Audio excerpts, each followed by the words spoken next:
everybody, I'm Jen, and you're watching Living Well Uintah Basin. We're going to go to the community center this morning and catch up with fitness coordinator Jeff Winterton. He's going to help us get beyond the couch. No equipment or gym membership necessary. Lindy Jackson with the USU Extension is back with us and in the kitchen. And finally, we're going to see how Barbara Schlegel from Legacy of Light lives well her way, with a few alternative therapies you may not be aware of. We have a lot of great stuff in store for this episode, so let's get started.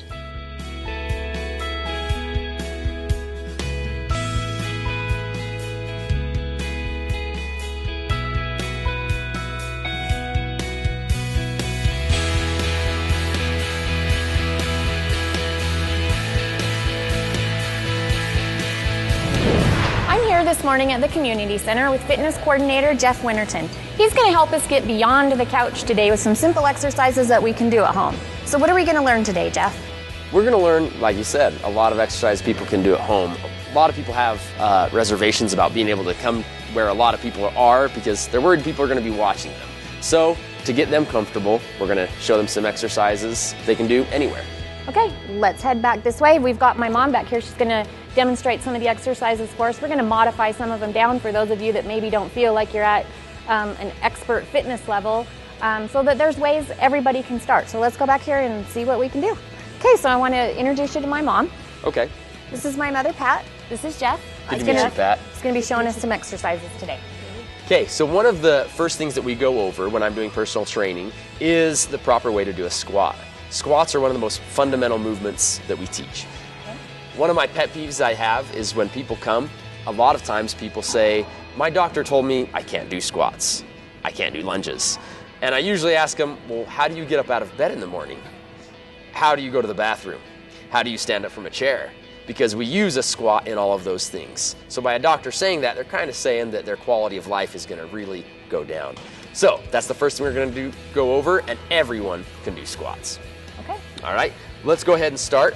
The way that we do a proper squat is we want to get our feet shoulder width apart. We're going to drop down. We want to stick our butt out. Okay. Okay. And we're going to keep our shoulders back, our head up, and keep that nice lumbar curve. We don't want to be curving our back like that necessarily. Okay. We just want to go down nice and easy. Let's have you try. Okay. Great. We're dropping our hips nice and either equal or lower than our knees. Nice lumbar curve. Looks great. Okay, now not everyone is able to go down as low as you are able to. Okay, some people do have a little bit more range of motion issues. So for that, we're going to use a chair. And Pat can show us how we do a squat with a chair. Sometimes our balance can get a little bit off, and so that's why we use the chair just to catch us in case we do fall. So let's go ahead and have you drop down. You're going to slightly tap your butt against the chair and come right back up. That looks great. You're keeping your knees back behind your toes. You're pushing through the heels of your feet. And that looks good. Good job. Okay, so what are some other exercises that we can do with just a kitchen chair? Okay, so another one that we can do for our upper body is dips. Okay, a dip is going to work our triceps. And the way that we do this is we're going to come right here. We grab the chair. We put our feet out. And then we're just going to drop down. Okay, and you're pushing through. I'm going to be pushing through my triceps. Okay. Yep. So you're elbows not are staying in line with your arms and just pushing up. And you want your arms as wide as the chair is, or do we want them in? We want to keep our elbows in as much as possible. Okay. We don't want them flaring out. We want to keep them right in. Okay, I'm going to give this backwards. one shot. Okay, let's see you go. Okay, so I want to come out. Yep. Heels are straight out is the little bit harder variation, or even on a chair if we want to get harder. We'll go easy on you though. Okay, that looks great. Good range of motion, going all the way down, pushing straight up. You feel that in your triceps? Yes, I do. Okay. For sure. So, not everyone also has as much range of motion or is as strong as you, Jen. So, just not to say you're not strong, Pat. Okay, but the easier variation is that we bring our feet in from that. So, go ahead and get into your position, and you're just going to bring your feet in right there. Yep, drop down, and that's going to make it a lot easier. You're dropping down as much as you can. The easier, or the closer your feet are, the easier it's going to be. That looks great. Good job. Okay, another thing that we can do is just a regular push-up. Push-ups are gonna, I mean, it's just another upper body workout. Right. The way that we're doing that is we can also use a chair, but for this first one, we're going to just come down on the floor, going down, keeping my butt nice and tight, keeping my core tight, just dropping down, okay? Coming right back up. Let's have you try. We'll give this a try. A lot of times I see people, they want to arch their butt up, and that just means, I mean, it makes it a little bit easier, okay? Nice straight plank, you're dropping down, yep, get as close to the ground as possible, and nice push, good job. Okay, good, looks great. Now, once again, for a variation of that that's a little bit easier, we can use the chair. We can come, grab the sides of it. This is Pat's first time doing this. We're gonna keep our butt nice and tight. You're lowering yourself to the chair and just pushing yourself back away from it. This is a good tricep workout, chest. Good job, that looks great.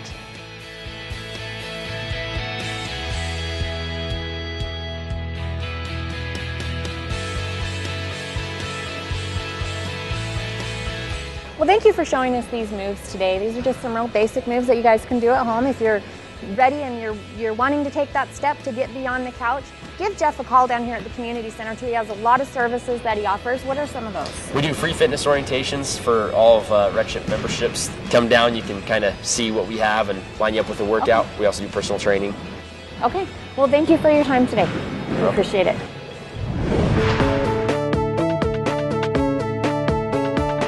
Back with Lindy Jackson of the USU Cooperative Extension. Today we're going to talk about some of the common fruits and vegetables that we have. If you're anything like me, we know how good fruits and vegetables are for us, but I tend to buy the produce and then I'm not sure what I'm supposed to do with it when I get it home, and it ends up with a lot of waste. Not exactly sure how to store and how to cut certain things, so Lindy's going to help us with that. So let's start with broccoli. This is a favorite in my house. Yes, broccoli is a very commonly used vegetable. What you want to do with broccoli is when you get it home, leave it in the bag that you put it in from the grocery store, put it in your vegetable crisper. Don't wash it, just put it in there with an open bag. And then when you're ready to use it, wash it, cut it. And the thing with broccoli, once you cook it, it doesn't store very well in the fridge. So make sure you either eat it all or make sure you put it in an airtight container. So cook it as you're going to use it. Don't cook it ahead and try to store it. Right. Okay. And the other thing about broccoli is you can freeze it. You just have to blanch it, which means pour boiling water over it, or steam it for 5 minutes, and then you can freeze it. And then freeze it before you cook it. Okay. Yes. Asparagus. This is another one that I really, really like. And one thing that I've heard is that you always have to cut these tough ends off. So I've heard that, and then other people say that you don't need to. Well, if you don't want to eat them, you got to take them off. But kind of the thing that I've been taught is when you buy them, when you're ready to cook them, they should snap off where they're freshest. So you snap that end off and then you steam them like this. So you just discard this end, right where it snaps, and then the top part is the fresh part. Yes. Okay, yes. That's good to know. These are just too hard to chew. And you store this in the just in the refrigerator, in the just like that. Okay. Does it need to be covered? You just store it just like that? Just like that. And the other thing, one of my favorites is tomatoes. Now, tomatoes are rich in lycopene, which is a pigment that makes the bright red color. And the lycopene helps with prostate cancer, prevent prostate cancer, lung cancer, those kinds of things. And they're also found, lycopene is also found in watermelon. So it's a really great thing to have. With tomatoes, don't store them in the fridge. Okay, now see, I put mine in the refrigerator. Yeah, so don't store them in the fridge. They will lose their flavor. Leave them on the counter. Of course, they're going to go bad pretty quickly, but they're much, much better stored on the counter. And is there a difference between purchasing them on the vine? Is that a better tomato? Not necessarily. Or purchasing them separately? Okay. Yeah. Okay. So, and wanted to talk really quick about oranges. Oranges are really great fruit to have, so you want to store these on the counter with the rest in your fruit basket. So if you make these available to your family, leave them on the counter, they're going to pick them a lot quicker. Another thing, bananas. Storing bananas. Now, most of the time I buy my bananas green. They last a lot longer. So to ripen them, you just put them in a plastic brown paper bag and you just put them in there. They will also ripen other fruit. If you need an apple or a peach ripened, just set it in a paper bag with a banana and it will ripen it. So, and don't store these in the fridge because then it will never ripen. So is it a bad idea to maybe store your other fruit that you don't want ripened with bananas? Like in a bowl, you see the fruit bowls, but will that make your other fruit spoil quicker? No. If it's with bananas? No, so that's just fine? Okay. It's just in a dark, cool place, so. And so here I see that you have some oranges that are already, looks like they're quartered and Yes. in bags. These are just to go in the refrigerator for easy access. Right, right. And your kids are more likely to eat fruits and vegetables if you pre-package them and put them in the fridge. So have a couple baskets and pre-cut them and store them in the baggies, and they can just grab them and eat them. So how long makes it will really they last easy. like this once they're cut? 2 to 3 days. Okay. What's great about carrots, have you ever found dry carrots in your drawer? Yes. Well, there's an easy solution to that. Just soak them in a bowl of water and they will be good as new. It'll revive them, Yeah. they'll come back. Okay, because I always throw those out, so that's good to know. Yeah, so Okay, now we have the avocado. This is one of my favorites, but the problem with this that I have found is that I usually only eat half of it, and so then I'm left with this other half that turns brown quickly, and I'm not sure how to store it. How do we resolve that? What do we do with those? with these, cut them in half. If you're going to use them within a day or two, squeeze some lemon juice on them and it'll keep them from going brown. The other thing is you can also freeze these. Cut them in half, take the pit out, and then just put them in a plastic baggie and freeze them. Sounds good. Well, thanks for helping us with this. Lindy is teaching classes at the Extension. And do you want to tell us a little bit about where those are going to be? Yes, we're at the USU Extension office, which is the 3rd floor of the county building, and it's every 3rd Wednesday. I have one at 11 o'clock, and then I also have one at 7 o'clock in the evening. So there's 2 choices available for you, and we do classes on grains, fruits, vegetables, and we always eat, so it's always fun. All right. Well, the Extension, remember the Extension is a great source to learn about any of your nutritional needs. And thank you once again for being with us, Lindy. No problem. Anna Darko's health and safety tip this week focuses on getting out and being active. Put the time you spend on Twitter and Facebook to good use by making your weight loss or fitness goals public. Friends are great for holding you accountable and helping to keep you motivated.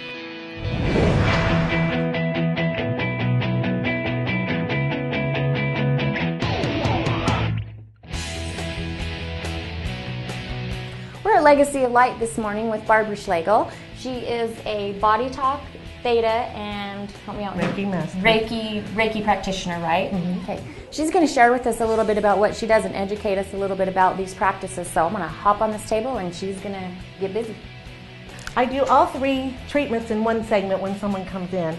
And what the Body Talk is it's a response to what your body is feeling inside. So like if a person has a kidney infection or maybe they're just not feeling really good, I will be asking questions of the body. I use a protocol that I go through, and this is taught throughout the world. It's a special treatment that was designed by Dr. Veltine, and he noticed that through these techniques, many people, along with their physician, were healed. They were healed completely from the things that were bothering them, because a lot of our sicknesses stem with emotional imbalances. So what I do is I lay the client on the table and I ask them, and you don't even have to think about this, I'm just going to ask you to give me a yes or a no response. Can you tell the difference? Yes? No? Yes. Yes. Okay. So then what I do is, after they have got the clarity on the yes and no response of the body, I go down this protocol and I start out by asking permission, if the client is giving me permission to work on her, which is yes. And so I just ask the client, like, already her body is taking me to children, and so in this area there's little stagnant energies going on, which tells me that her body is worried about some of her children, that things are coming up for her children.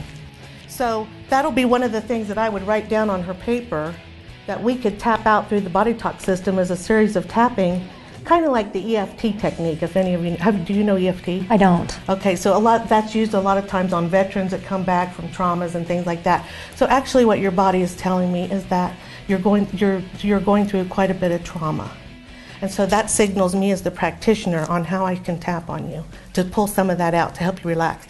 And these are very peaceful, calm treatments where it's a stress reduction.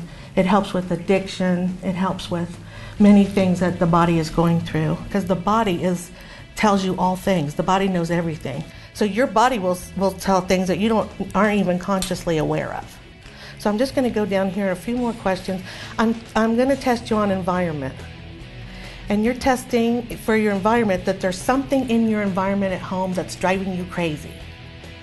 Do you know what it is? I don't. Do you need new carpet, or is there something out of place?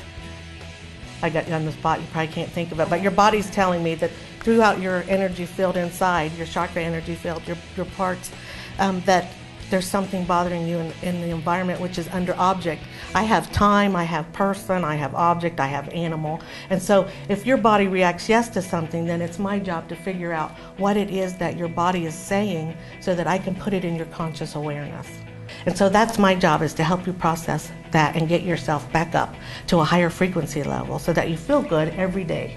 A lot of people that come in really tired, they can't figure out why they're so tired. You know, and it's so much of it is the stress and things that are coming along. Is your hip? Oh, your daughter's hip. Your hip is hurting, but it's going to your daughter. It is my daughter's hip. Yeah, so it's those are the things that we would pick up and work with you on. That was cool. I can tell some of the things that you were saying about me, you know, ring true to me. So tell me how often do people come in and do this? And after we come and we have this treatment, what do we take home with us? What do we take away from this? Well, sometimes people just come once and they feel so much better they don't need to come back. And sometimes people like to come once a month. It just depends. Like when you feel those things coming upon you again, your body will let you know, like, oh, I'm just not feeling really good. I think if I go in and figure out. Some people don't like to go to doctors, and so they'll see if I can pick up something, and then I can say, you know, you really need to go see your physician, because this could be a problem. So it's really good to help identify things that you've just, you know, we go into denial. So you identify the source. You identify if it's emotional, if it's mental, or physical, if it's physical, spiritual, astral. And then from there they take action. Well, it was really fun to come here today. Thank you, Barbara. And I'm definitely going to come back and get a full treatment, because yeah, that was really fun. Again, we're with Barbara Schlegel, Legacy of Light. Give her a call. Come check out some of these really neat treatments that she does. I'd like to thank my guests that I had on the episode today, Jeff, Lindy, and Barbara. Thank you for coming and sharing all of the wonderful information that you did. And also a special thanks to my mom for being such a good sport and helping us out at the community center. I want to remind you guys to join us on our Facebook. We still have passes available to the community center for every new like that we get. Join us. Let's talk about what we're doing out there in our community to live well. And thank you for watching, and until next time, live well, Uintah Basin.